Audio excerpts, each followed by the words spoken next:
പുതിയ അധ്യയന വർഷത്തെ ക്ലാസുകൾ 90+ മൈ ട്യൂഷൻ ആപ്പിൽ ആരംഭിച്ചിരിക്കുന്നു. രണ്ട് നികുതികളുണ്ട്. കേന്ദ്ര സർക്കാരിന് ലഭിക്കുന്ന നികുതിയുണ്ട്, സംസ്ഥാന സർക്കാരിന്റെ നികുതിയുമുണ്ട്. അത് ഒരിക്കൽ കൂടി നമുക്ക് പരിശോധിക്കാം. അതിൽ കേന്ദ്ര സർക്കാരിന് പോകുന്ന നികുതിയാണ് ഏറ്റവും കൂടിയ തുക എന്ന് നമുക്കറിയാം. പെട്രോളിന്റെ ബേസ് പ്രൈസ് കേന്ദ്ര നികുതി അത് എപ്രകാരമായിരുന്നു? 2014 മോദി സർക്കാർ ആദ്യമായി അധികാരത്തിലെത്തിയപ്പോൾ, പിന്നീട് 7 വർഷം പിന്നിട്ട് ഇപ്പോൾ അതിന്റെ വ്യത്യാസം എങ്ങനെയെന്ന് കൂടി നമുക്ക് വളരെ വേഗം പരിശോധിക്കാം. 2014 ബേസ് പ്രൈസ് പെട്രോളിന്റെ 47 രൂപയായിരുന്നു എന്നത് പ്രേക്ഷകർക്ക് ഇവിടെ കാണാൻ കഴിയുന്നുണ്ട്. 2021 അത് കുറഞ്ഞിരിക്കുന്നു എന്നതാണ്. അതായത് പെട്രോളിന്റെ ബേസ് പ്രൈസ് 32.22 രൂപയാണ്. കേന്ദ്ര നികുതിയാകട്ടെ പക്ഷേ 2014 10.39 ആയിരുന്നത് ഇപ്പോൾ ബേസ് പ്രൈസ് കുറഞ്ഞിരിക്കുന്ന ഘട്ടത്തിൽ 32 രൂപ 90 പൈസ എന്ന തരത്തിലേക്ക് അത് വർദ്ധിപ്പിച്ചിരിക്കുന്നു എന്നതാണ് ഇത്ര വലിയൊരു വിലവർദ്ധനയിലേക്ക് നമ്മൾ പോകുന്നതിൻ്റെ ഏറ്റവും അടിസ്ഥാനപരമായ കാരണം. നമ്മൾ ഇന്ന് ഈ നികുതി കൊള്ളയെക്കുറിച്ചാണ് ന്യൂസ് ഈവനിങ്ങിൽ ചർച്ച ചെയ്യുന്നത്. നമുക്കൊപ്പം അതിഥികളുണ്ട്. CPIM പ്രതിനിധി advocate K. S. Arunkumar, Congress നേതാവ് മുടവൻ മുകൾ രവി, യുവമോർച്ച നേതാവ് K. ഗണേഷ്, സാമൂഹ്യ പ്രവർത്തകൻ ഡിജോ കാപ്പൻ എന്നിവരാണ്. ആദ്യം ശ്രീ ഡിജോ കാപ്പൻ, ഇപ്പോൾ നമ്മൾ GST കുറിച്ചാണ് കഴിഞ്ഞ കുറച്ച് നാളുകളായി കേൾക്കുന്നുണ്ട്. ഇന്ന് പക്ഷേ നിയമസഭയിൽ സർക്കാർ ആ നിലപാട് വ്യക്തമാക്കി. GSTയുടെ പരിധിയിലേക്ക് പെട്രോളിനെ കൊണ്ടുവരുന്നതിനോട്, ഡീസലിനെ കൊണ്ടുവരുന്നതിനോട് സർക്കാരിന് യോജിപ്പില്ല. ഒപ്പം തന്നെ സർക്കാരിന് കിട്ടുന്ന ഈ നികുതി വേണ്ടെന്ന് വയ്ക്കാൻ സർക്കാർ തയ്യാറല്ല എന്നത്. ഇതിനു മുൻപ് തോമസ് ഐസക് സ്വീകരിച്ച അതേ നിലപാട് തന്നെ ബാലഗോപാലും സ്വീകരിച്ചിരിക്കുന്നു.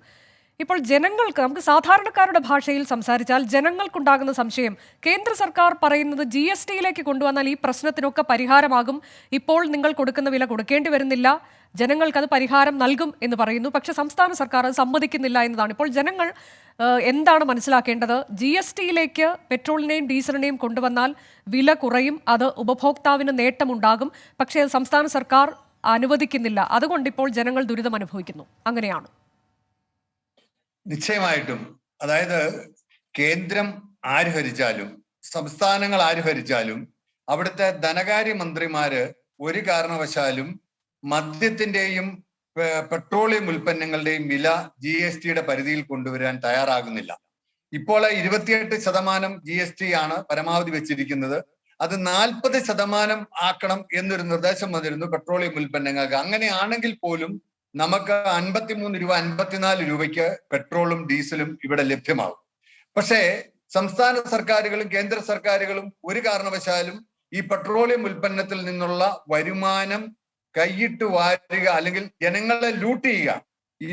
ഒരു ദിവസം 25 പൈസ പെട്രോളിന് വർദ്ധിപ്പിച്ചാൽ, അല്ലെങ്കിൽ ഡീസലിന് വർദ്ധിപ്പിച്ചാൽ ഇന്ത്യയിലെ സാധാരണക്കാരായ ജനങ്ങളുടെ പോക്കറ്റിൽ നിന്ന് പോകുന്ന 55 കോടി രൂപയാണ്. അതായത് കഴിഞ്ഞ മാസം 25 പൈസ വെച്ച് ഏതാണ്ട് 19 തവണ വാങ്ങിച്ചു.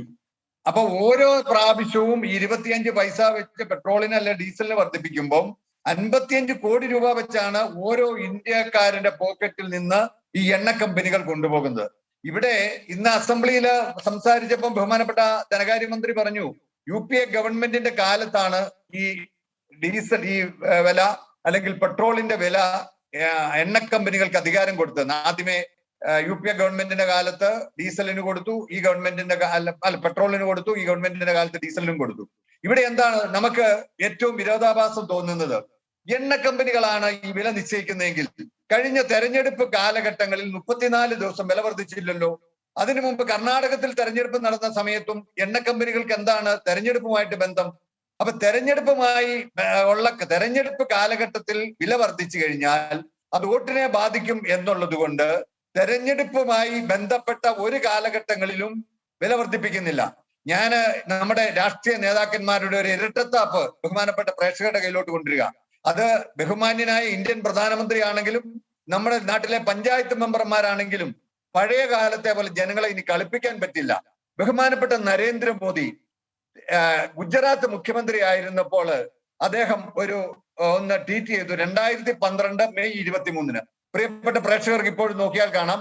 ബഹുമാനപ്പെട്ട ഗുജറാത്ത് മുഖ്യമന്ത്രിയായിരുന്ന നരേന്ദ്രമോദി പറഞ്ഞത്, ഒരു ഗവൺമെന്റിന്റെ പരാജയത്തിന്റെ ഏറ്റവും വലിയ ഉദാഹരണമാണ് ഈ ഡീസൽ പെട്രോൾ വില വർധനമെന്ന്.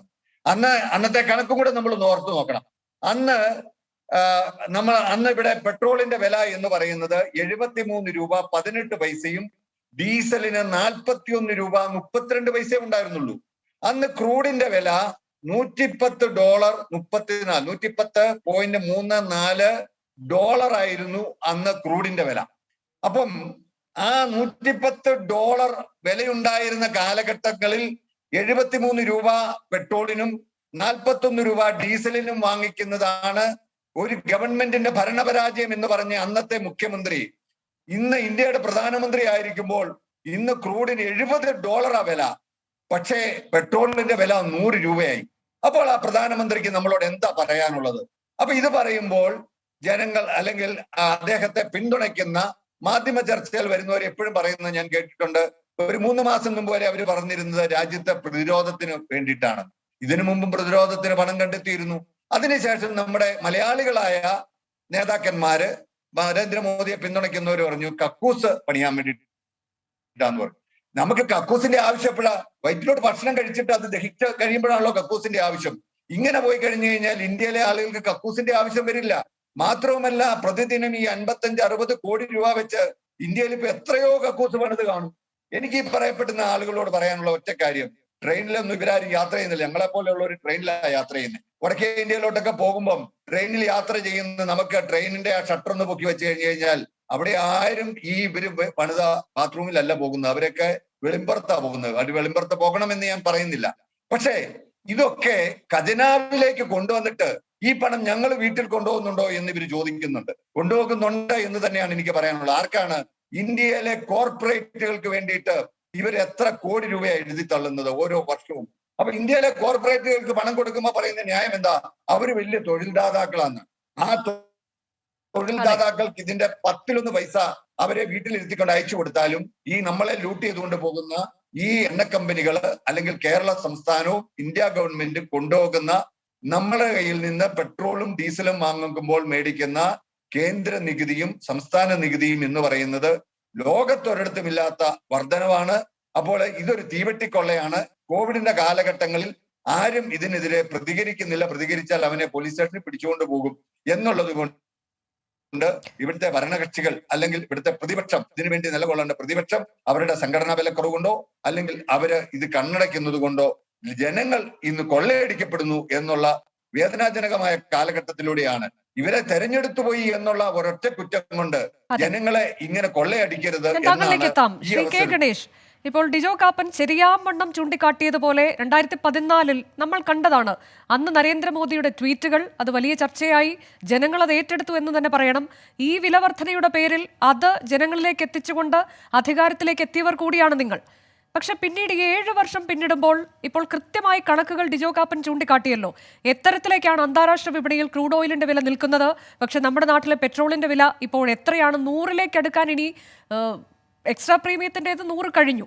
സാധാരണ പെട്രോൾ 100-ലേക്കാകാൻ ഇനി വളരെ കുറഞ്ഞ ഒരു തുക മാത്രം മതി. അത് അടുത്ത ദിവസങ്ങളിൽ ഉണ്ടാവുകയും ചെയ്യും. ഇത്രയധികം വിലവർധന ഉണ്ടായിട്ടും ദിനം പ്രതി ഇങ്ങനെ വില നിങ്ങൾ വർദ്ധിപ്പിച്ചുകൊണ്ടിരിക്കുമ്പോൾ ഒരക്ഷരം പോലും മിണ്ടാതിരിക്കുന്നത് എന്ത് ധാർമ്മികതയാണ്? ഈ വിലവർധനയുടെ പേരിൽ നിങ്ങൾ ജനങ്ങളിൽ നിന്ന് വോട്ട് മേടിച്ചു. അവരോടെങ്കിലും നിങ്ങൾ ഉത്തരം പറയേണ്ടതല്ലേ? ഇത്തരത്തിലുള്ള വിലവർധന ഉണ്ടാകുന്ന എല്ലാ കാലഘട്ടത്തിലും ഇത്തരത്തിലുള്ള ചർച്ചകൾ ഈ പെട്രോളിയം ഉൽപ്പന്നങ്ങളുടെ നികുതി എടുക്കുന്നതുമായി ബന്ധപ്പെട്ട് വികസന പ്രവർത്തനങ്ങളിലേക്ക് ഉൾപ്പെടെ എത്തിക്കുന്നതിലൊക്കെ വലിയ ചർച്ചകൾ എല്ലാ കാലഘട്ടത്തിലും ഉണ്ടായിട്ടുണ്ട്. പക്ഷേ ഇപ്പോൾ ഈ കോവിഡിന്റെ പശ്ചാത്തലത്തിൽ വലിയ ബുദ്ധിമുട്ടുണ്ട് എന്നത് യാഥാർത്ഥ്യം തന്നെയാണ്. അത് നമ്മൾ മാറ്റി വെച്ചിട്ട് കാര്യമില്ല എന്നൊരു യാഥാർത്ഥ്യം തന്നെയാണ്. പക്ഷേ കേന്ദ്ര സർക്കാർ ആദ്യം തന്നെ ഇത്തരം വില വർധനവ് ഈ പെട്രോളിയം കമ്പനികൾക്ക് കൊടുത്തത് ആരെ കാലഘട്ടത്തിലാണ് എന്നത് ഒരു കാര്യം തന്നെയാണ്. മറിച്ച് മറ്റൊരു കാര്യം എന്താണെന്ന് വെച്ചാൽ ഇത്തരത്തിൽ വില വർധനവ് പിടിച്ചു നിർത്താൻ, വിലവർധനവ് ഇല്ലാതാക്കാൻ ഏറ്റവും നല്ല മാർഗം GST തന്നെയാണ് എന്ന് കേന്ദ്രത്തിന്റെ പെട്രോളിയം മന്ത്രി തന്നെ ധർമ്മേന്ദ്ര പ്രധാൻ തന്നെ വ്യക്തമാക്കി കഴിഞ്ഞിട്ടുണ്ട്. അദ്ദേഹം തന്നെ കഴിഞ്ഞ ദിവസം പറഞ്ഞത് ഇത് പെട്രോളിയം ഉൽപ്പന്നങ്ങളുടെ വില നിയന്ത്രണം പിടിച്ചു നിർത്താൻ പെട്രോളിയം ഉൽപ്പന്നങ്ങളെ GSTയിൽ ഉൾപ്പെടുത്തേണ്ടതുണ്ട് എന്ന് തന്നെയാണ് കേന്ദ്ര പെട്രോളിയം മന്ത്രി പറഞ്ഞത്. പക്ഷേ ഇതിനെതിരെ നിൽക്കുന്നത് ആരാണ് എന്നതാണ്. BJP വിരുദ്ധ രാഷ്ട്രീയം ഉയർത്തിപ്പിടിക്കുന്ന ആളുകളായിട്ടുള്ള സംസ്ഥാനങ്ങൾ, അവിടുത്തെ ധനകാര്യ മന്ത്രിമാരാണ് ഇതിനെ ഏറ്റവും കൂടുതൽ എതിർക്കുന്നത്. കേരളത്തിന്റെ ധനകാര്യമന്ത്രിയായിരുന്ന തോമസ് തോമസ് ഐസക് ഉൾപ്പെടെയുള്ള ആളുകളാണ് ഈ GST-യിൽ ഇതിനെ ഉൾപ്പെടുത്തുന്നതിൽ ഏറ്റവും കൂടുതൽ എതിർത്തത്. ഞാൻ നേരത്തെ പറഞ്ഞു, ജനങ്ങൾക്ക് ബുദ്ധിമുട്ടുണ്ടാവുന്നത് എന്ന് യാഥാർത്ഥ്യം തന്നെയാണ്. അത് നമ്മൾ മറച്ചു പിടിച്ചിട്ട് കാര്യമില്ല. കാരണം ഇത്തരത്തിലുള്ള ഈ യാഥാർത്ഥ്യം മറച്ചു പിടിച്ചിട്ടല്ല ഞാൻ സംസാരിക്കുന്നത്. ഞാൻ പറഞ്ഞത് ഇത് GST-യിൽ ഉൾപ്പെടുത്തുക തന്നെ വേണം എന്ന് തന്നെയാണ് കേന്ദ്ര സർക്കാരിന്റെ നിലപാട് എന്ന് തന്നെയാണ് മനസ്സിലാക്കുന്നത്. കാരണം കേന്ദ്ര പെട്രോളിയം മന്ത്രി ഇത് വ്യക്തമാക്കുകയും ചെയ്തു. എന്താണ് ഈ GST-യിൽ ഉൾപ്പെടുത്തുന്നതിൽ ഇവർക്ക് ഇത്ര പ്രശ്നം എന്താണ്? കാരണം ഞാൻ മനസ്സിലാക്കുന്നത് ഇത്തരത്തിലുള്ള ഈ പ്രൈസ് വർധനവ് ഉണ്ടാകുന്ന സമയത്ത് ജനങ്ങളിൽ വലിയ വിരുദ്ധ വികാരം കേന്ദ്ര സർക്കാരിനെതിരെ ഉയർത്തിക്കൊണ്ടുവരുന്നതിന് ഉള്ള ഒരു വഴിയായിട്ടാണ് ഈ BJP വിരുദ്ധ രാഷ്ട്രീയം കൈകാര്യം ചെയ്യുന്ന സർക്കാരുകൾ, പാർട്ടികളൊക്കെ ഇതിനെ BJP വിരുദ്ധമായിട്ടുള്ള BJP വിരുദ്ധത ഉയർത്തിക്കൊണ്ടുവരുന്നതിന് വേണ്ടിയിട്ട് അവർ ഈ GST-യിൽ ഉൾപ്പെടുത്തുന്നത് തടയാൻ ശ്രമിക്കുന്നു എന്നാണ് എനിക്ക് പലപ്പോഴും തോന്നിയത്. ഈ ഇടതുപക്ഷ ഇന്നും നമ്മുടെ സംസ്ഥാന നിയമസഭയിൽ പോലും ഇപ്പോഴത്തെ നമ്മുടെ ധനകാര്യമന്ത്രി പോലും പറഞ്ഞത് ഒരു ശതമാനം പോലും നികുതി കുറയ്ക്കുകയില്ല എന്നാണ്. നിങ്ങൾ ആലോചിച്ച് നോക്കണം, മറ്റുള്ള സംസ്ഥാനങ്ങളിലൊക്കെ പലപ്പോഴും നികുതികൾ കുറച്ച് ജനങ്ങളുടെ ബുദ്ധിമുട്ടുകൾ മനസ്സിലാക്കുന്നുണ്ട്. അപ്പോഴാണ് കേരളത്തിലെ നിൽക്കട്ടെ ശ്രീ കെ ഗണേഷ്, ഇവിടെ ഇപ്പോൾ സംസ്ഥാനങ്ങൾക്ക് കിട്ടുന്ന നികുതിയും കേന്ദ്രത്തിന് കിട്ടുന്ന നികുതിയും താരതമ്യം ചെയ്താൽ കൂടുതൽ നികുതി കിട്ടുന്നത് ആർക്കാണ്? കേന്ദ്രത്തിനാണോ എന്നതിൽ താങ്കൾക്ക് സംശയം ഉണ്ടാകുമെന്ന് എനിക്ക് തോന്നുന്നില്ല. 20 രൂപയോ മറ്റോ സംസ്ഥാനത്തിന് കിട്ടുമ്പോൾ അത് 40 രൂപയ്ക്കടുത്താണ് കേന്ദ്രത്തിന് കിട്ടുന്നത്. അതിലൊരു ചെറിയ കുറവ് പോലും വരുത്താൻ കേന്ദ്രം തയ്യാറാകുന്നില്ല. പക്ഷെ സംസ്ഥാനം കുറയ്ക്കട്ടെ എന്ന ആ ഒരു നിലപാട്, അതിന്റെ ന്യായീകരണം എന്താണ്? അല്ല, ഞാൻ നിലപാട് മാത്രമല്ല പറഞ്ഞത്. ഞാൻ പറഞ്ഞത് ഇത് GST-യിൽ ഉൾപ്പെടുത്തുന്നത് എന്താണ് ഇവർക്ക് തടസ്സം? GST-യിൽ ഉൾപ്പെടുത്തേണ്ടതല്ലേ? ഇന്ന് നമ്മൾ നേരത്തെ പറഞ്ഞു, ഇതിന് ഈ ഇത്ര വിലവർധന ഉണ്ടാകുന്ന കാലഘട്ടങ്ങളിലൊക്കെ വലിയ ചർച്ചകൾ ഉണ്ടായിട്ടുണ്ട്. ഇതിന്റെ ഓരോ കാര്യകാരണങ്ങൾ, ഓരോ അണുവിട നമ്മൾ ചർച്ച ചെയ്തിട്ടുണ്ട്. നമ്മൾ കേന്ദ്ര സർക്കാർ തന്നെ, സാമ്പത്തിക വിദഗ്ധന്മാർ തന്നെ പറയുന്നു ഇത് GST-യിൽ ഉൾപ്പെടുത്തണം, GST-യിൽ ഉൾപ്പെടുത്തണം. കാരണം ഇതിനെ പെട്ടെന്നുണ്ടാകുന്ന വിലവർധനവ്, ജനങ്ങൾക്കുണ്ടാകുന്ന ബുദ്ധിമുട്ട്, അടിക്കടി ഉണ്ടാകുന്ന വിലവർധനവൊക്കെ ബുദ്ധിമുട്ടുണ്ടാക്കുന്നുണ്ടെങ്കിൽ അതിനെ GST-യിൽ ഉൾപ്പെടുത്തി അതിനെ പിടിച്ചു നിർത്താൻ സാധിക്കണം എന്ന നിലപാടാണ് കേന്ദ്ര സർക്കാരിനുള്ളത്. അപ്പൊ എന്താണ് ഇവർ ഈ GST-യിൽ ഉൾപ്പെടുത്താതിരിക്കാൻ എന്താണ് ഇവർ കാരണമായി പറയുന്നത്? ഇന്ന് നമ്മുടെ ധനകാര്യമന്ത്രി വ്യക്തമാക്കി എന്താ, GST-യിൽ ഉൾപ്പെടുത്തുന്നതിനെ പിന്തുണയ്ക്കുന്നില്ല എന്നതാണ്. അപ്പൊ GST-യിൽ ഉൾപ്പെടുത്തേണ്ട കാര്യമല്ലേ? എന്തുകൊണ്ടാണ് ഇവർ ഇതിന് തടസ്സം നിൽക്കുന്നത്? അതിനെയാണ് ഞാൻ സൂചിപ്പിക്കുന്നത്. അതിനാണ് അവർ ഈ കേരളത്തിന്റെ ധനകാര്യമന്ത്രിയും പിടിച്ചാണ് ഇപ്പോൾ കേന്ദ്ര സർക്കാർ ഈ വിഷയത്തെ ന്യായീകരിക്കാൻ ശ്രമിക്കുന്നത്, സാധൂകരിക്കാൻ ശ്രമിക്കുന്നത്. നമുക്ക് ഈ ചർച്ചയിലേക്ക് തിരികെ എത്താം. ഇപ്പോൾ വളരെ പ്രധാനപ്പെട്ട 2 വാർത്തകൾ വരുന്നുണ്ട്. ആ വാർത്തയുടെ വിശദാംശങ്ങൾ വളരെ വേഗം തേടേണ്ടതുണ്ട്. KSRTC-യിലെ 100 കോടി ക്രമക്കേടിൽ വിജിലൻസ് അന്വേഷണത്തിന് അനുമതി. ഗതാഗത മന്ത്രിയുടെ ശുപാർശ മുഖ്യമന്ത്രി അംഗീകരിച്ചു. ആഭ്യന്തര അന്വേഷണ റിപ്പോർട്ടിന്റെ അടിസ്ഥാനത്തിലായിരുന്നു വിജിലൻസ് അന്വേഷണത്തിനുള്ള ശുപാർശ. ഫണ്ട് മാനേജ്മെന്റിലുണ്ടായ ഗുരുതരമായ ക്രമക്കേട് 2010 മുതൽ തുടങ്ങിയതാണെന്നാണ് പ്രാഥമിക അന്വേഷണത്തിൽ കണ്ടെത്തിയത്. അക്കൗണ്ട് ഓഫീസർ ഉൾപ്പെടെയുള്ള ഉദ്യോഗസ്ഥരിൽ നിന്ന് വീഴ്ച സംഭവിച്ചതായി ഓഡിറ്റ് റിപ്പോർട്ട് വ്യക്തമാക്കുന്നു. ഷഫീദ് റാവുത്തർ വിവരങ്ങളുമായി. ഷഫീദ്, ഇത് വളരെ വർഷം മുൻപ് മുതൽ ഉള്ള ഒരു പാളിച്ച എന്ന തരത്തിലേക്കുള്ള കണ്ടെത്തൽ, അതിന്മേലിപ്പോൾ അന്വേഷണം അങ്ങനെയാണ്. ഏറെ വിവാദമായ KSRTC-യിലെ 100 കോടി രൂപയുടെ ക്രമക്കേടിലാണ് ഇപ്പോൾ വിജിലൻസ് അന്വേഷണത്തിന് മുഖ്യമന്ത്രി അനുമതി നൽകിയിട്ടുള്ളത്. നേരത്തെ ആഭ്യന്തര അന്വേഷണത്തിലടക്കം ക്രമക്കേടുമായി ബന്ധപ്പെട്ട കണ്ടെത്തിയിരുന്നു. 100,75 ലക്ഷം രൂപയുടെ ക്രമക്കേട് എന്നുള്ള ഈ KSRTC-യുടെ തന്നെ ആഭ്യന്തര അന്വേഷണ റിപ്പോർട്ടിന്മേലായിരുന്നു ഗതാഗത മന്ത്രി ആന്റണി രാജു മുഖ്യമന്ത്രിയോട് വിജിലൻസ് അന്വേഷണത്തിന് വീണ്ടും ശുപാർശ തേടിയത്. ഈ സാഹചര്യത്തിൽ കൂടിയാണ് വിജിലൻസ് അന്വേഷണത്തിന് ശുപാർശ അംഗീകരിച്ചുകൊണ്ട് മുഖ്യമന്ത്രി ഇപ്പോൾ അറിയിച്ചിട്ടുള്ളത്. ഫണ്ട് മാനേജ്മെന്റിലുണ്ടായ ഗുരുതരമായ ക്രമക്കേട് 2010 മുതൽ തുടങ്ങിയതാണെന്ന് ഈ പ്രാഥമിക അന്വേഷണത്തിൽ കണ്ടെത്തിയിരുന്നു. മാത്രമല്ല KSRTC-യുടെ ഓഡിറ്റ് റിപ്പോർട്ടിൽ KSRTC-യിലെ 100 കോടി ക്രമക്കേടിൽ വിജിലൻസ് അന്വേഷണത്തിനുള്ള ഗതാഗത മന്ത്രിയുടെ ശുപാർശ മുഖ്യമന്ത്രി അംഗീകരിച്ചു എന്ന വളരെ പ്രധാനപ്പെട്ട വാർത്ത. ഷഫീദ് തുടരുക. മറ്റൊരു വാർത്ത കൂടി വരുന്നുണ്ട്. കാട്ടാക്കടയിൽ വിദ്യാർത്ഥികളെ പോലീസ് മർദ്ദിച്ചുവെന്ന പരാതിയിൽ പോലീസ് നടപടിയിൽ വീഴ്ച സംഭവിച്ചുവെന്ന് കണ്ടെത്തൽ. പ്രായപൂർത്തിയാകാത്ത കുട്ടികളെ കസ്റ്റഡിയിലെടുത്തപ്പോൾ ജാഗ്രത കാട്ടിയില്ല. കാട്ടാക്കട ഡിവൈഎസ്പിയുടെ റിപ്പോർട്ടിന്മേൽ ഉദ്യോഗസ്ഥർക്കെതിരെ അച്ചടക്ക നടപടിക്ക് DIG-യുടെ ശുപാർശ.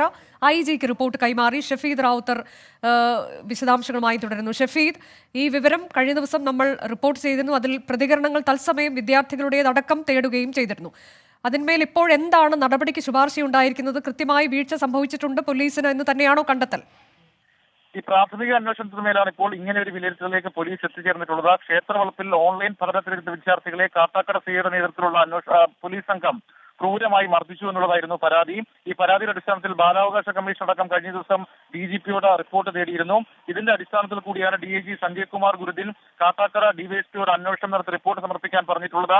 ഈ റിപ്പോർട്ടിലാണ് പോലീസിന്റെ ഭാഗത്ത് നിന്ന് നടപടി ഉണ്ടായി, വീഴ്ചയുണ്ടായി എന്നുള്ള കണ്ടെത്തൽ ഉണ്ടായിരിക്കുന്നത്. പ്രായപൂർത്തിയാകാത്ത കുട്ടികളെ കസ്റ്റഡിയിലെടുത്തപ്പോൾ ജാഗ്രത കാണിച്ചിട്ടില്ല. കാരണം ഈ കുട്ടികളെ കട്ടിയുള്ള കേബിൾ വയർ ഉപയോഗിച്ചടക്കം മർദ്ദിച്ചു എന്നുള്ള പരാതി രക്ഷിതാക്കളടക്കം ഉന്നയിച്ചിരിക്കുകയും കുട്ടികൾ ആശുപത്രിയിൽ ചികിത്സ തേടിയ സമയത്ത് ഇതടക്കം സ്ഥിരീകരിക്കുകയും ചെയ്തിരുന്നു. ഏതായാലും ഈ സാഹചര്യത്തിൽ DIG ഈ അന്വേഷണ റിപ്പോർട്ട് അച്ചടക്ക നടപടി അടക്കമുള്ള കാര്യങ്ങൾ ശുപാർശ ചെയ്തുകൊണ്ട് റിപ്പോർട്ട് IG കൈമാറിയിട്ടുണ്ട്. ഇക്കാര്യത്തിൽ അച്ചടക്ക നടപടി IG ആയിരിക്കും സ്വീകരിക്കുക. അനുജനം. കാട്ടാക്കട സംഭവത്തിൽ പോലീസിന് വീഴ്ച പറ്റിയിട്ടുണ്ട്, അവർക്കെതിരെ നടപടിക്ക് ഇപ്പോൾ ഡിവൈഎസ്പിയുടെ റിപ്പോർട്ടിന്മേൽ ശുപാർശയുണ്ടായിരിക്കും. നമ്മൾ ചർച്ചയിലേക്ക് തിരികെ പോവുകയാണ്. അഡ്വക്കേറ്റ് അരുൺകുമാർ, ഇപ്പോൾ GSTയിൽ ഉൾപ്പെടുത്താൻ എന്തുകൊണ്ട് സർക്കാർ തയ്യാറാകുന്നില്ല എന്ന ചോദ്യമാണ് BJP ഉന്നയിക്കുന്നത്. കേന്ദ്ര സർക്കാർ അതിന് തയ്യാറാണെന്ന് പറഞ്ഞിട്ട് മാസങ്ങളായി. എന്തുകൊണ്ട് സംസ്ഥാന സർക്കാരുകൾ അതിനെ എതിർക്കുന്നു? പ്രത്യേകിച്ച് കേരളം ഇതിൽ കർക്കശമായ നിലപാട് സ്വീകരിക്കുന്നത് എന്തുകൊണ്ട്? കഴിഞ്ഞ തവണ ഡോക്ടർ തോമസ് ഐസക് പറഞ്ഞ അതേ കാര്യം തന്നെ ഇപ്പോൾ KN ബാലഗോപാലും ഇന്ന് പറഞ്ഞിരിക്കുന്നു. എന്തുകൊണ്ട്? ഈ ചർച്ചയിൽ ആദ്യം തന്നെ ഇപ്പോൾ പെട്രോളിന്റെയും ഡീസലിന്റെയും വിലയുമായി ബന്ധപ്പെട്ടുകൊണ്ടുള്ള സാഹചര്യങ്ങളെല്ലാം വളരെ നന്നായി സൂചിപ്പിക്കുകയുണ്ടായി. പെട്രോളിന്റെ വില നിയന്ത്രണം ആദ്യം എടുത്തു കളഞ്ഞത് UPA സർക്കാരാണ്. അതിനുശേഷം അതിനെതിരെ ഏറ്റവും ശക്തമായിട്ടുള്ള പ്രതിഷേധം ഉയർത്തിക്കൊണ്ടുവന്നത് BJP ആണ്.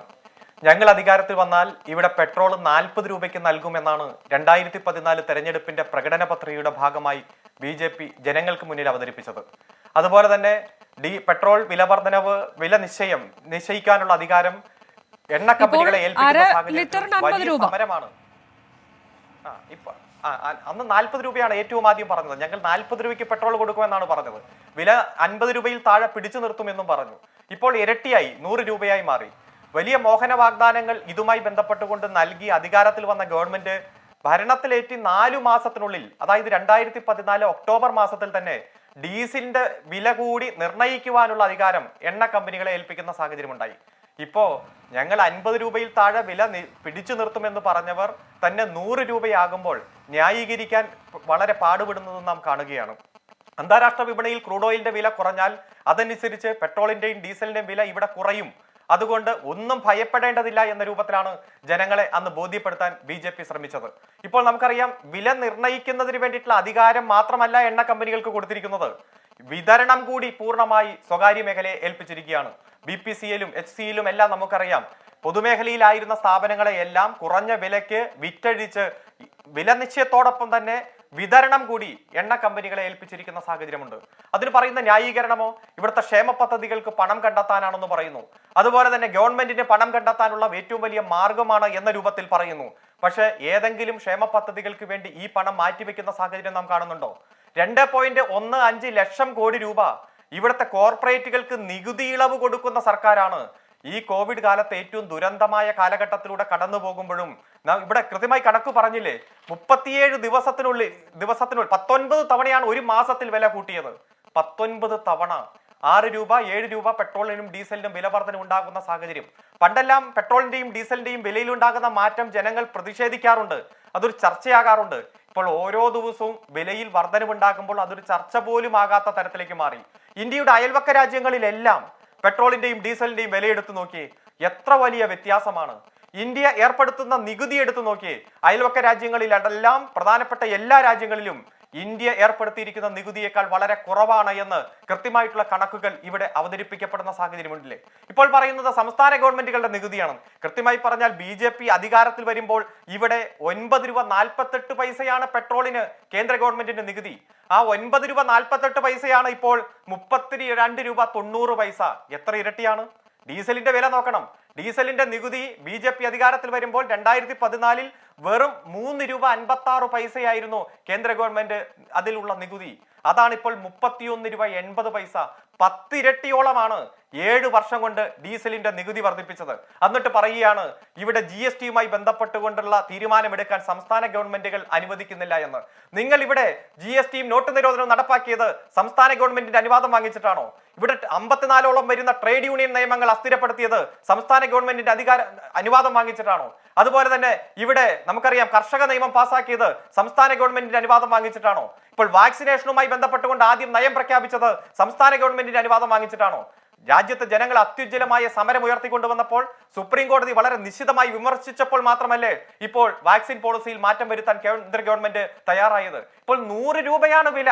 ഒന്ന് ആലോചിച്ച് നോക്കിയേ, ലോക്ക്ഡൌണിന്റെ ഭാഗമായി മാസങ്ങളായി ഒന്നാം വേവിന്റെ സമയത്തും കോവിഡിന്റെ രണ്ടാം വേവിന്റെ സമയത്തും രാജ്യത്തെ ജനങ്ങൾ പട്ടിണിയിൽ നിന്ന് കൂടുതൽ പട്ടിണിയിലേക്ക് പോകുമ്പോൾ നിത്യവൃത്തിക്ക് യാതൊരു തരത്തിലുള്ള സാഹചര്യങ്ങളും അതെ, ഇതിപ്പോൾ ഈ ജി എസ് ടിയിലേക്ക് വന്നാൽ അഡ്വക്കേറ്റ് അരുൺകുമാർ, ഇപ്പോൾ ജി എസ് ടി നമുക്കറിയാം 3 സ്ലാബുകളിലായിട്ടാണുള്ളത്. അതിൽ തന്നെ 28% എന്ന ഏറ്റവും ഉയർന്ന സ്ലാബിലേക്ക് പെട്രോളിയം ഉൽപ്പന്നങ്ങളെ കൊണ്ടുവന്നാൽ പോലും അതിൽ ആ രീതിയിൽ നികുതി കണക്കാക്കിയാൽ ഒരു ഉപഭോക്താവിന് 1 ലിറ്ററിന് 46 രൂപയോ മറ്റോ ആണ് കൊടുക്കേണ്ടി വരിക. ഒരു ഉപഭോക്താവിനെ സംബന്ധിച്ചിടത്തോളം അത് ലാഭകരം തന്നെയാണ്. പക്ഷെ അതെന്തുകൊണ്ട് സംസ്ഥാന സർക്കാർ അതിന് തയ്യാറാകുന്നില്ല എന്നതിനുള്ള കൃത്യമായ മറുപടി അത് ജനങ്ങൾക്ക് മനസ്സിലാകുന്ന ഭാഷയിൽ താങ്കൾ എങ്ങനെ വിശദീകരിക്കും? സംസ്ഥാന ഗവൺമെന്റുകൾക്ക് അതിൽ കൃത്യമായിട്ടുള്ള തീരുമാനമെടുക്കാൻ കഴിയില്ല. ഇപ്പൊ നോക്ക്, കോൺഗ്രസ് ഭരിക്കുന്ന സംസ്ഥാനമാണല്ലോ പഞ്ചാബ്. കോൺഗ്രസ് ഭരിക്കുന്ന പഞ്ചാബിൽ നികുതി ഏർപ്പെടുത്തിയിരിക്കുന്ന 35%, രാജസ്ഥാനിൽ 36%. ഞാൻ സൂചിപ്പിച്ചത് ഇത്തരം കാര്യങ്ങൾ സംസ്ഥാന ഗവൺമെന്റുകളെ സംബന്ധിച്ചിടത്തോളം നികുതി കിട്ടുന്ന ഏക സോഴ്സാണ് പെട്രോളിയം ഉൽപ്പന്നങ്ങളും അതുപോലെ തന്നെ നമുക്കറിയാം മദ്യവുമായി ബന്ധപ്പെട്ടുകൊണ്ടുമല്ല. ഇപ്പോൾ ഇതിൽ കേന്ദ്ര ഗവൺമെന്റ് കൃത്യമായി ഒരു തീരുമാനം എടുത്തു കഴിഞ്ഞാൽ അത് സംസ്ഥാന ഗവൺമെന്റുകൾക്ക് അംഗീകരിക്കേണ്ടി വരും. ഇവിടെ നികുതി ഇളവ് കൊടുക്കാൻ ഏറ്റവും അധികാരമുള്ളത് കേന്ദ്ര ഗവൺമെന്റ് തന്നെയാണ്. 9 രൂപയിൽ നിന്ന് 32 രൂപയായി പെട്രോളിന്റെ വർദ്ധിപ്പിക്കുമ്പോഴും 3 രൂപയിൽ നിന്ന് 33 രൂപയായി ഡീസലിന്റെ വർദ്ധിപ്പിക്കുമ്പോഴും ഒന്നും ഒരു മയവും കാണിക്കാതെ ജനങ്ങളുടെ ദുരന്തവും ബുദ്ധിമുട്ടും യാതൊരു തരത്തിൽ പരിഗണന കൊടുക്കാതെ അന്യാധീനമായിട്ടുള്ള വില വർദ്ധിപ്പിച്ച് ഇതിന്റെ എല്ലാ ലാഭം പെട്രോളിയം കമ്പനികൾക്കും ഗവൺമെന്റിനും എടുക്കാൻ പാകത്തെ രൂപത്തിലേക്ക് മാറ്റിയിട്ട് ഇതിന് സംസ്ഥാന ഗവൺമെന്റുകൾ വിട്ടുവീഴ്ച ചെയ്യണം എന്നത് പറയുന്നതിൽ യാതൊരു കാര്യമില്ല. എന്തായാലും ഈ അന്യാധീനമായിട്ടുള്ള വില വർധനവ് കേന്ദ്ര നികുതി പിൻവലിക്കാനാണ് കേന്ദ്ര ഗവൺമെന്റ് തയ്യാറാകേണ്ടത്. സംസ്ഥാന ഗവൺമെന്റുകളെ സംബന്ധിച്ചിടത്തോളം നമുക്കറിയാം ഈ കോവിഡ് കാലഘട്ടത്തിലും മറ്റെല്ലാ ബുദ്ധിമുട്ടുകളും പ്രളയവും മറ്റ് സാഹചര്യങ്ങളിലുമെല്ലാം നിത്യവൃത്തിക്കും അതുപോലെ തന്നെ ഗവൺമെന്റിന്റെ സാഹചര്യങ്ങളുമായി വലിയ ബുദ്ധിമുട്ട് പോകുമ്പോൾ കേന്ദ്ര ഗവൺമെന്റിന് ഇതിൽ ചെയ്യാവുന്ന കാര്യങ്ങൾ ഏറ്റവും ആദ്യം ചെയ്യുകയും അതിന് ഫലപ്രദമായിട്ടുള്ള നിർദ്ദേശങ്ങൾ സംസ്ഥാന ഗവൺമെന്റിന് കൊടുക്കുകയുമാണ് ചെയ്യേണ്ടത്. അത് ചെയ്യാൻ തയ്യാറാകാതെ കേന്ദ്ര ഗവൺമെന്റുകൾ ഏകപക്ഷീയമായി സംസ്ഥാന ഗവൺമെന്റുകളെ കുറ്റപ്പെടുത്തുന്ന സാഹചര്യമാണ് നാം കണ്ടുകൊണ്ടിരിക്കുന്നത്. ശ്രീ മുടവൻ മുകൾ രവി, ഇപ്പോൾ വില നിർണ്ണയാധികാരം പെട്രോൾ കമ്പനികൾക്ക് വിട്ടുകൊടുത്ത UPA സർക്കാരിന്റെ ആ പഴയ തീരുമാനത്തിൽ ഇപ്പോഴും പിടിച്ചു നിന്നുകൊണ്ട് തന്നെയാണ് വിമർശനം ഉയരുന്നത്. അത് BJPയും അത് തന്നെ പറയുന്നുണ്ട്. പക്ഷേ BJP ആ പോളിസി ഏറ്റെടുത്തുകൊണ്ട് അത് കൂടുതൽ ഉദാരമാക്കി നൽകിയെന്ന് നമ്മൾ വിസ്മരിക്കുന്നില്ല. ഈ തീരുമാനമൊന്നും വേണ്ടായിരുന്നു, അതൊക്കെ വേണ്ടായിരുന്നു, അതെല്ലാം തെറ്റിപ്പോയി എന്ന് ഈ ഘട്ടത്തിലെങ്കിലും തോന്നുന്നുണ്ടോ?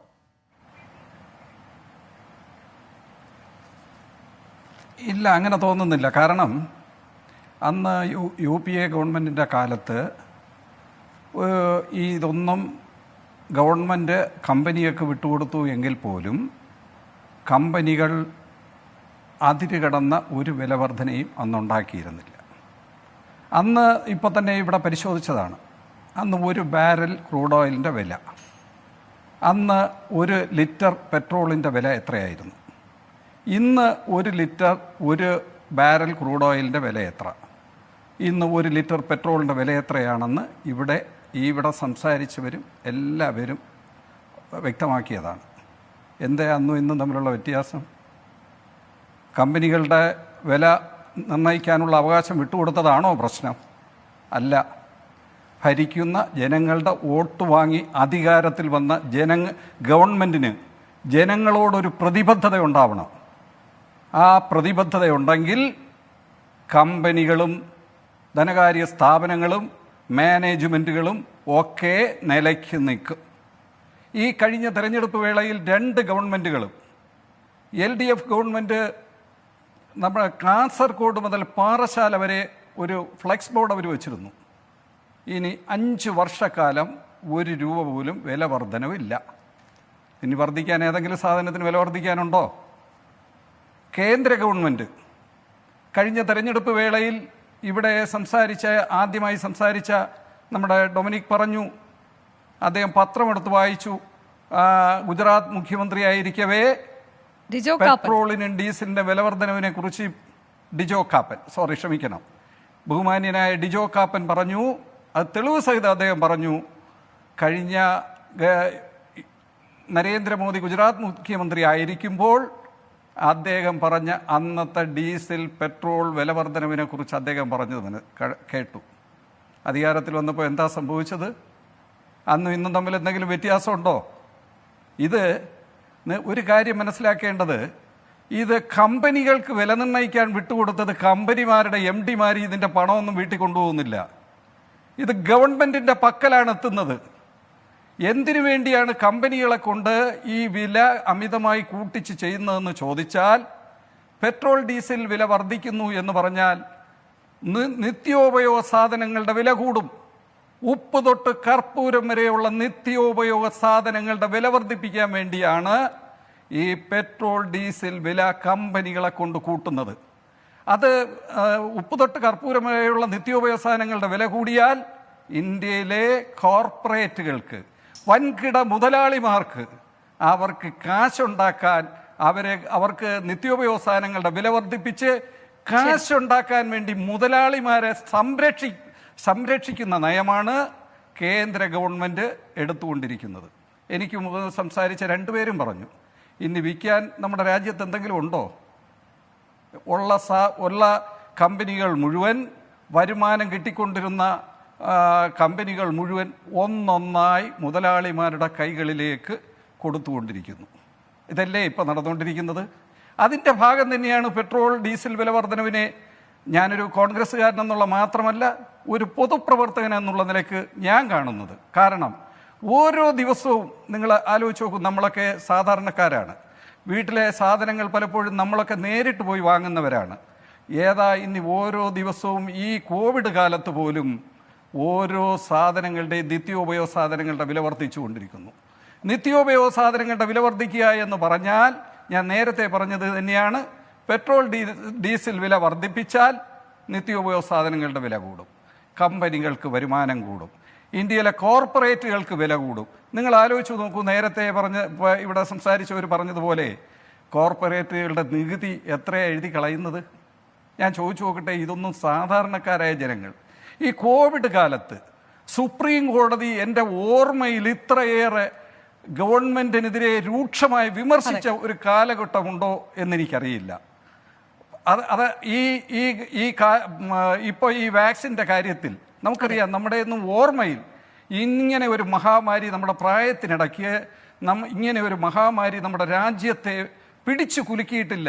ഗവൺമെൻറ് പറയുന്ന കണക്കെത്രയാണ്? എത്ര ലക്ഷം പേരാണ് മരിച്ചുകൊണ്ടിരിക്കുന്നത്, എത്ര കുടുംബങ്ങളാണ് അനാഥമായിക്കൊണ്ടിരിക്കുന്നത്, ഇപ്പോൾ പുറത്തോട്ടിറങ്ങാൻ വയ്യ.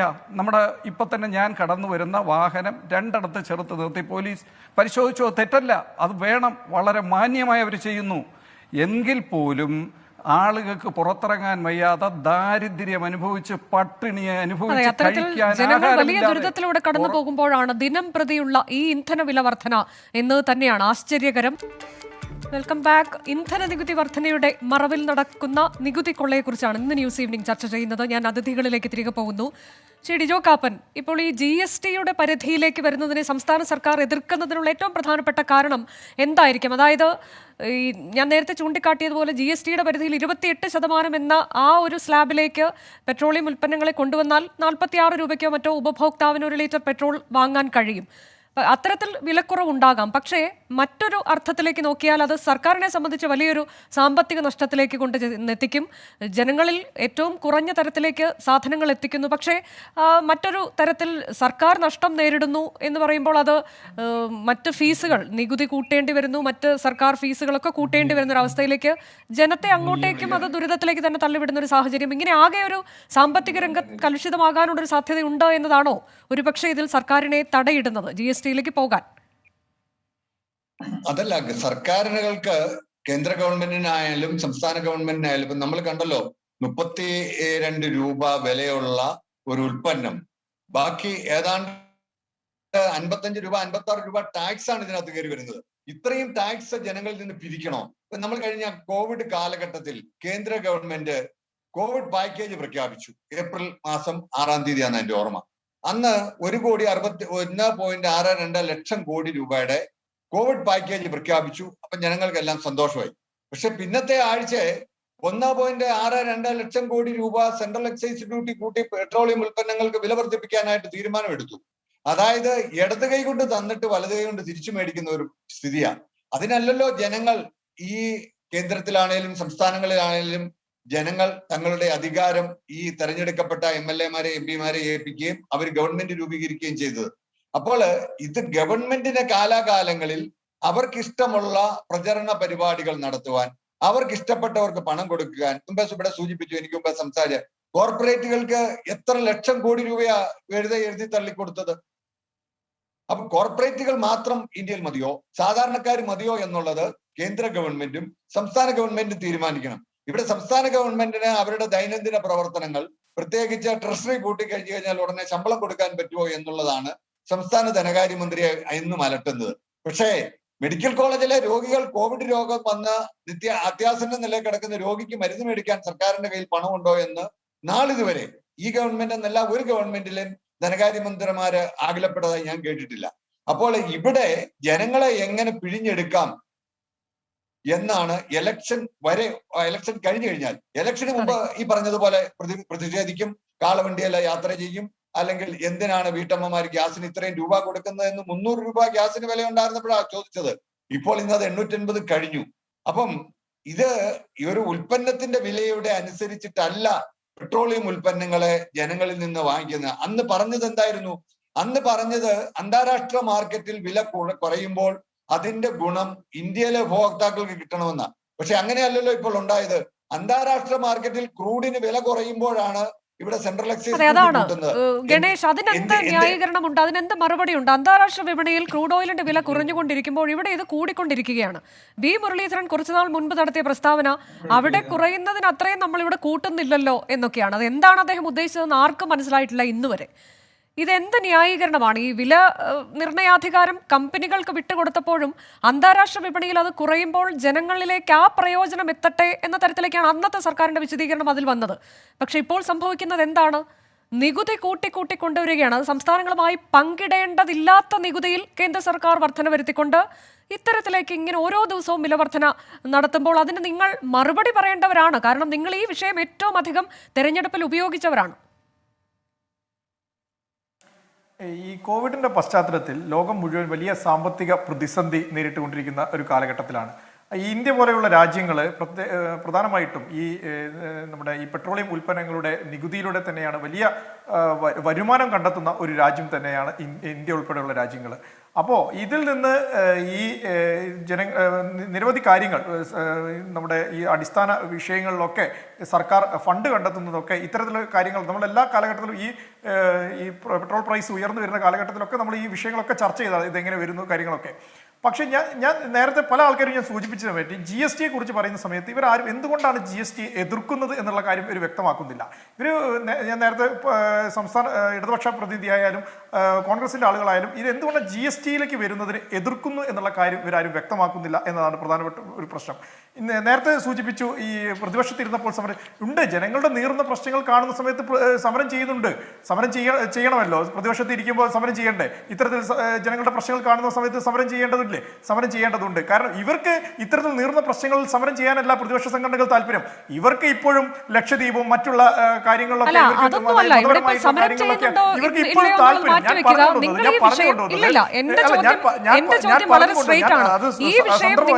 ഏറ്റവും കൂടുതൽ തെരഞ്ഞെടുപ്പിൽ ഉന്നയിച്ചവരാണ്, അതിന്റെ പേരിൽ ജനങ്ങളുടെ വോട്ട് നേടിയവരാണ്. ആ ജനങ്ങളോട് നിങ്ങൾ മറുപടി പറയാൻ ബാധ്യസ്ഥരാണ്. അതിന് മറുപടി പറയേണ്ടുന്ന സമയം അതിക്രമിച്ചു കഴിഞ്ഞിരിക്കുന്നു. ഒരു അക്ഷരം പോലും മിണ്ടുന്നില്ല പ്രധാനമന്ത്രി. ഇപ്പോഴത്തെ പ്രധാനമന്ത്രി, അന്ന് ട്വീറ്റ് ചെയ്ത ആ പ്രധാനമന്ത്രി ഇപ്പോൾ എന്തുകൊണ്ടും മിണ്ടുന്നില്ല. കഴിഞ്ഞ ദിവസം അദ്ദേഹം രാജ്യത്തെ അഭിസംബോധന ചെയ്യുന്നു.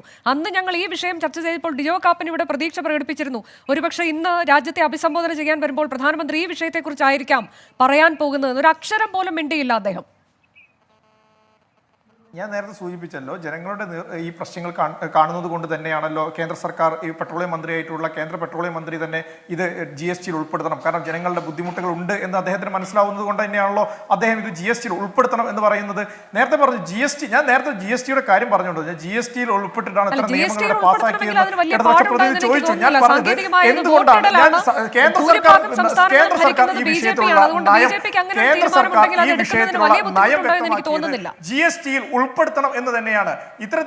എന്തിനാണ് ഇത്തരത്തിൽ സംസ്ഥാന സർക്കാരുകൾ ഇടതുപക്ഷ, കാരണം ഈ വിഷയം GSTയിൽ ഉൾപ്പെടുത്തിയാൽ, പെട്രോളിയം ഉൽപ്പന്നങ്ങളുടെ വിഷയം GSTയിൽ ഉൾപ്പെടുത്തിയാൽ സംസ്ഥാന സർക്കാരുകൾക്ക് കിട്ടുന്ന നികുതിയിൽ ഇളവ് വരുന്നതാണ്. ഇത് ഈ GST കൗൺസിലിൽ ചർച്ച ചെയ്തിട്ട് അത് ജനങ്ങളുടെ നീറുന്ന പ്രശ്നങ്ങളാണെന്ന് മനസ്സിലാക്കിയിട്ട് അതിൽ വേണ്ട വിട്ടുവീഴ്ചകൾ ചെയ്തിട്ടും ചർച്ചകൾ ചെയ്തിട്ടും അത് ഉൾപ്പെടുത്താനുള്ള ശ്രമം നടത്തുകയല്ലേ ഇവിടുത്തെ ഇടതുപക്ഷ സർക്കാർ ഉൾപ്പെടെയുള്ള സർക്കാരുകൾ ചെയ്യേണ്ടത്. അല്ലാതെ ഇതിനെ എതിർക്കുകയാണോ ചെയ്യേണ്ടത്? ഇവർക്ക് ഞാൻ നേരത്തെ ലിജോ കാപ്പൻ സൂചിപ്പിച്ച പോലെ അല്ല, ഇവർക്ക് ഇതൊന്നും ഇപ്പോഴും എന്റെ ചോദ്യത്തിന് ജനങ്ങളുടെ മറുപടി നേരിടുന്ന ആകുന്നില്ല പ്രശ്നങ്ങളിൽ ഗണേഷ്. അല്ല ഇപ്പോൾ ഇവർക്ക് പ്രാധാന്യം. അന്താരാഷ്ട്ര വിപണിയിൽ ക്രൂഡ് ഓയിലിന്റെ വില കുറയുമ്പോൾ ഇങ്ങനെ നികുതി വർദ്ധിപ്പിച്ചുകൊണ്ടിരിക്കുന്നതിനുള്ള ഉത്തരം എന്താണ്? അത് മാത്രമാണ് എനിക്ക് അറിയേണ്ടത്. ഈ നികുതി വർധനയ്ക്കുള്ള മറുപടി എന്ത്? ഞാൻ നേരത്തെ സൂചിപ്പിച്ചത് നമ്മുടെ 85% പെട്രോളിയം ഉൽപ്പന്നങ്ങളും ഇറക്കുമതി ചെയ്യുന്ന കാര്യമാണ്. ഇത് നേരത്തെ തോമസ് ഐസക് ഉൾപ്പെടെയുള്ള ആളുകളാണ് പറഞ്ഞതെന്ന് തോന്നുന്നു. ചില സാമ്പത്തിക വിദഗ്ധരൊക്കെ പറഞ്ഞിട്ടുണ്ടായിരുന്നു ഈ ഇറക്കുമതി കൂട്ടണം എന്നുള്ള കാര്യങ്ങളൊക്കെ പറഞ്ഞിട്ടുണ്ടായിരുന്നു. പക്ഷേ അന്നും കേന്ദ്ര സർക്കാർ ഇതിൽ ചില സാമ്പത്തിക വിദഗ്ധന്മാരൊക്കെ സൂചിപ്പിച്ചത് ഇത് ഇറക്കുമതി കൂട്ടുന്നതനുസരിച്ച് വലിയ നഷ്ടം രാജ്യത്തിന് ഉണ്ടാവും. കാരണം വലിയ നഷ്ടം രാജ്യത്തിന് ഉണ്ടായിക്കൊണ്ട് ഇത്തരം ഇറക്കുമതി പ്രോത്സാഹിപ്പിക്കുന്നത് തെറ്റാണ് എന്നാണ്. കാരണം മാക്സിമം ഇറക്കുമതി പിടിച്ചു ഗണേഷ്, ഇപ്പോൾ ഏറ്റവും കൂടുതൽ നികുതി ഈടാക്കുന്നത് അയൽ രാജ്യങ്ങളെക്കാൾ, നമ്മൾ നേരത്തെ അത് കാണിച്ചു, താങ്കൾ ശ്രദ്ധിച്ചിട്ടുണ്ടാകുമെന്ന് എനിക്ക് തോന്നുന്നു, ഏറ്റവും കൂടുതൽ നികുതി ഈടാക്കുന്ന രാജ്യമാണ് ഇന്ത്യ. നമ്മളുടെ അയൽ രാജ്യങ്ങളെ അപേക്ഷിച്ച് ഇവിടെ നിന്ന് നമ്മൾ പെട്രോൾ കൊടുക്കുന്ന ശ്രീലങ്കയിൽ പോലും ഇവിടത്തെക്കാൾ കുറവാണ് പെട്രോളിന്റെ വില. 1 ലിറ്റർ പെട്രോളിന്റെ വില ഏതാണ്ട് 56 രൂപയോ മറ്റേ ഉള്ളൂ. ഇവിടെ നിന്ന് നമ്മൾ കൊടുക്കുകയാണ് അവർക്ക്. എന്നിട്ട് നമ്മളുടെ ഇവിടെ ഉപഭോക്താവിനോട് എന്താണ് കാണിക്കുന്നത് സർക്കാർ? ഇത് പെട്രോളിയം കമ്പനികൾക്ക് വിട്ടുകൊടുത്തുകൊണ്ട് നികുതി വർദ്ധിപ്പിച്ചുകൊണ്ടിരിക്കുന്നത് ആരാണ്? സർക്കാരാണല്ലോ. അതിനുള്ള ഉത്തരം മാത്രമാണ് ചോദിച്ചത്. അതിന് മറുപടി ഇല്ല എന്നുള്ളത് തന്നെയാണ്. അതിന് ഒരു മറുപടിയും ഇന്ന് വരെ പറയാൻ തയ്യാറായിട്ടില്ല എന്നതാണ്. ശ്രീ മുടവൻ മുകുൾ രവി, വളരെ ചുരുക്കി ഞാൻ അതിനുശേഷം അരുൺകുമാറിലേക്ക് എത്താം. ഒരു പ്രതിഷേധം പോലും ഉണ്ടാകുന്നില്ല. നിങ്ങൾ ഭരിച്ചുകൊണ്ടിരുന്ന സമയത്താണ് നരേന്ദ്രമോദിയുടെ ട്വീറ്റുകൾ നിരന്തരം വന്നിരുന്നു. അതിനുശേഷം അവർ കാളവണ്ടിയിൽ യാത്ര ചെയ്യുന്നു, സ്കൂട്ടർ ഉന്തി പ്രതിഷേധിക്കുന്നു.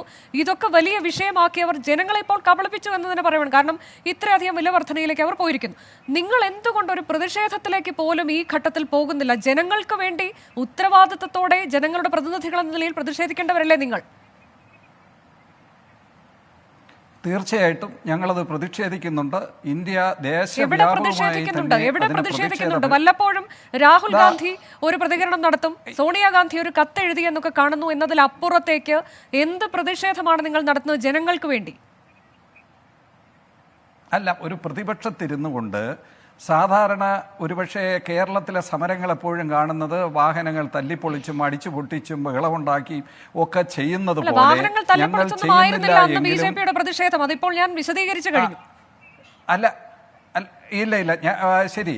പക്ഷേ ഞങ്ങൾ ചെയ്യാവുന്ന ഞങ്ങളുടെ കോൺഗ്രസ് 11-ാം തീയതി അടക്കം ഇന്ന് ലോറി സമരങ്ങൾ, അതിനെല്ലാവിധ പിന്തുണയും ഇതിനെതിരെ ചെയ്യാവുന്നതെല്ലാം ഒരു പ്രതിപക്ഷ രാഷ്ട്രീയ പാർട്ടി എന്നുള്ള നിലക്ക് ഇന്ത്യ മഹാരാജ്യത്തും കേരളത്തിലും ചെയ്യുന്നു എന്നുള്ളതാണ് സത്യം. പരമാവധി അതിൽ നിന്ന് ഒരു കാരണവശാലും ജനങ്ങളുടെ ഈ നീറുന്ന പ്രശ്നത്തിൽ നിന്ന്, ഇത് ജനങ്ങളുടെ മാത്രമല്ല നമ്മളൊക്കെ അനുഭവിക്കുന്ന പ്രശ്നം, നമ്മൾ പെട്രോൾ പമ്പിൽ ചെന്നാലും ഈ കൂടിയ വില കൊടുത്തേ പറ്റൂ, കുറച്ചൊന്നും തരില്ല. അതുകൊണ്ട് മുഴുവൻ ചെയ്യാവുന്നതെല്ലാം ഒരു പ്രതിപക്ഷ പാർട്ടി എന്നുള്ള നിലക്ക് ചെയ്യുന്നുണ്ട് എന്നുള്ളതാണ് സത്യം. നിങ്ങളുടെ ഭാഗത്തു നിന്നുണ്ടാകുന്നുണ്ട് എന്നത് ബോധ്യപ്പെടുന്നില്ല എന്നുകൊണ്ട് തന്നെയാണ് ആ ചോദ്യം ചോദിച്ചത്. നമ്മുടെ സമയം അവസാനിക്കുകയാണ്. ഒരേ ഒരു മിനിറ്റ് മാത്രം. അഡ്വക്കേറ്റ് അരുൺകുമാർ, താങ്കൾക്ക് പറയാനുള്ളത് പൂർത്തിയാക്കാം. ഇവിടെ GSTയുടെ ഭാഗമായി പെട്രോളിനെ കൂടി ഉൾപ്പെടുത്തണം എന്നത് ഇടതുപക്ഷം മാത്രമാണ് എതിർക്കുന്നത് എന്ന രൂപത്തിലാണ് മിസ്റ്റർ ഗണേശ് അടക്കം ചർച്ചയിൽ പങ്കെടുക്കുന്നത്. ഇന്ത്യയിൽ ഇടതുപക്ഷം ഭരിക്കുന്ന ഒരൊറ്റ സംസ്ഥാനമാണ് കേരളം. 20ഓളം സംസ്ഥാനങ്ങൾ ഭരിക്കുന്നത് നിങ്ങളാണ്. GST കൗൺസിലിൽ ഏറ്റവും കൂടുതൽ എതിർപ്പ് ഇതുമായി നേരിടുന്നത് ഇത്തരം സംസ്ഥാനങ്ങളിൽ നിന്നാണ് എന്ന് നമുക്ക് കാണാൻ കഴിയും. ഈ കോവിഡിന്റെ 1ാം വേവിന്റെ സമയത്ത് ഇന്റർനാഷണൽ മാർക്കറ്റിൽ ക്രൂഡ് ഓയിലിന്റെ വില ഒരു ബാരലിന് $27 താഴെയായി വന്നു. അതായത് നമ്മൾ 10 രൂപയ്ക്ക് ഒരു കുപ്പി വെള്ളം വാങ്ങിക്കുന്ന വിലയ്ക്ക് തന്നെ പെട്രോൾ വാങ്ങിക്കാവുന്ന സാഹചര്യത്തിലേക്ക് 2020 മാർച്ചിൽ ലോക സാഹചര്യങ്ങൾ മാറി. അന്ന് വരെ നികുതിയിൽ വലിയ വർധനവ് വരുത്തിക്കൊണ്ട് ജനങ്ങൾക്ക് അതിന്റെ പ്രയോജനം കിട്ടാത്ത തരത്തിൽ കേന്ദ്ര ഗവൺമെന്റ് നടത്തിയ പ്രവർത്തനങ്ങളെല്ലാം നമ്മുടെ മുന്നിലുണ്ട്. ഇന്നൊരു 2 വീലർ ഉള്ള വീടിൽ തന്നെ ആ വീടിന്റെ ഒരു സമ്പദ് വ്യവസ്ഥ തകരുകയാണ്. അതുപോലെ തന്നെ വാഹനം ഓടിച്ച് ജീവിക്കുന്നവർ, അവരുടെ ഉടമസ്ഥതയിലുള്ളവർ, അതുപോലെ തന്നെ പൊതുഗതാഗതം എല്ലാം തകർന്ന് തരിപ്പണമായി മാറിയിരിക്കുകയാണ്. ഉജ്ജ്വലമായിട്ടുള്ള പ്രക്ഷോഭം ഈ രാജ്യത്ത് വളർന്നു വന്നാൽ മാത്രമേ മോഡി സർക്കാരിന്റെ കണ്ണു തുറക്കാൻ കഴിയുകയുള്ളൂ. വാക്സിനേഷനുമായി ബന്ധപ്പെട്ടുകൊണ്ട് ഈ രാജ്യത്ത് ഉയർന്നു വന്ന അതിശക്തമായ പ്രതിഷേധം പോലെ വരും ദിവസങ്ങളിൽ പെട്രോൾ ഡീസൽ വില വർധനവിനെതിരെ ഇടതുപക്ഷത്തിന്റെ നേതൃത്വത്തിൽ ഏറ്റവും കാര്യക്ഷമമായിട്ടുള്ള ഇടപെടൽ ഉണ്ടാകും, യാതൊരു സംശയമില്ല. അതിന് എല്ലാ വിഭാഗം ആളുകളും പിന്തുണ കൊടുക്കണം. നമുക്ക് ഈ നാട്ടിൽ ജീവിക്കാൻ, മാന്യമായി ജീവിക്കാൻ ഈ പെട്രോളിയം ഉൽപ്പന്നങ്ങളുടെ വില വർധനവിന്റെ ഭാഗമായി എല്ലാ അവശ്യ വസ്തുക്കളുടെയും വില വർദ്ധിക്കുകയാണ്. ഈ നാട്ടിൽ ജനിച്ച നാട്ടിൽ അന്തസ്സോടെ ജീവിക്കാൻ കഴിയാത്ത സാഹചര്യമാണ് ഈ രാജ്യത്തുള്ളത്. അതിനെതിരെ എല്ലാവരും വിഭാഗം ആളുകളും ഒറ്റക്കെട്ടായി അണിനിരക്കണമെന്നാണ് പറയാനുള്ളത്. വളരെ നന്ദി. ചർച്ചയിൽ പങ്കെടുത്ത KS അരുൺകുമാർ, മുടവൻ മുകുൾ രവി, K ഗണേഷ്, ഒപ്പം തന്നെ ഡിജോ കാപ്പൻ. എന്തായാലും ഈ വിഷയത്തിൽ ഇപ്പോൾ ജനങ്ങൾ നിസ്സഹായരാണ്, ജനങ്ങൾക്ക് വേണ്ടി പ്രവർത്തിക്കേണ്ടത് സർക്കാരാണ്.